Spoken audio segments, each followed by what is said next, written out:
ঢেকিয়াজুলি বিধানসভা সমষ্টিৰ অন্তৰ্গত নাহৰবাৰী বঙালীৰ খেৰিয়া বস্তিৰ ৰাইজৰ যাতায়াতৰ মূল পথৰ বিধ্বস্ত ৰূপ। ইয়াকে লৈ নাহৰবাৰী বাঙালী খেৰিয়া বস্তিত স্থানীয় ৰাইজে তীব্ৰ প্ৰতিবাদ সাব্যস্ত কৰে।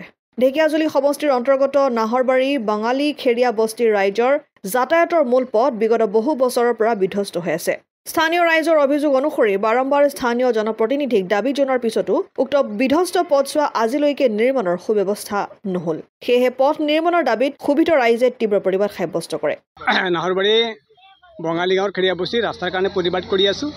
গতিকে ৰাস্তাটো আমাক ইতিমধ্যে লাগে, সেইকাৰণে ৰাইজে প্ৰতিবাদ কৰি আছোঁ।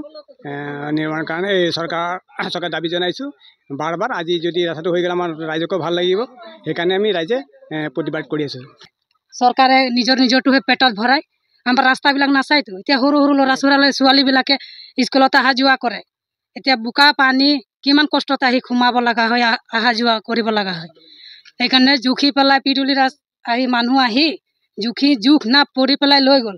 কিন্তু আজিৰ পৰা আমাৰ ৰাস্তাটো ইয়াত নিদিলে। পুৰমি বৈশ্য ইমান দিন বেছি দিন হ'লে এইটো গাঁৱত আহি পেলাই সোমাই চাই ভোট লাগে, তেতিয়া দৌৰি আহে মানুহৰ ঘৰে ঘৰে। কিন্তু আহি পেলাই কাৰোবাক এটা যে আমাৰ ঘৰৰ দুৱাৰবিলাক নালাগে, আমাক ৰাস্তাটো বনাই দিয়ক।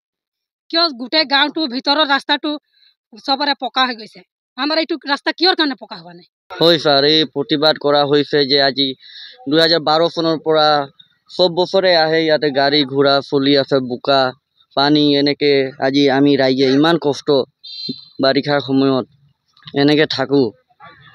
আজি ইতিমধ্যে মৰমী বৈশ্য আমাৰ প্ৰেচিডেণ্ট, সিও ডিমকৈ আহি পেলাই কৈ ৰাস্তাটো আজিলৈকে দিবই পৰা নাই। তাৰ বাবে আমি ৰাইজে মিলি আজি প্ৰতিবাদ কৰিছোঁ। কাৰণে অতি শীঘ্ৰে আমাৰ ছিংগল ফাৰে যাতে ৰাস্তাটো উলিয়াই দিব পাৰে, তাৰ বাবে অনুৰোধ জনালোঁ।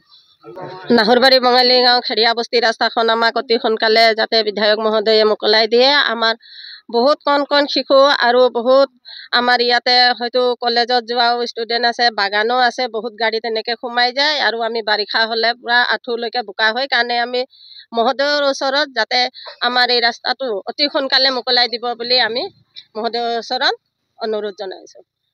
ইলেকশ্যন হোৱাৰ পিছত যোনে নিজিকক এই ৰাস্তাটো সুন্দৰভাৱে পকা কৰি দিলে আমাৰ দাবী। ঢেকিয়াজুলিৰ পৰা প্ৰশান্ত বৈশ্যৰ ৰিপৰ্ট, অসম আদিত্য।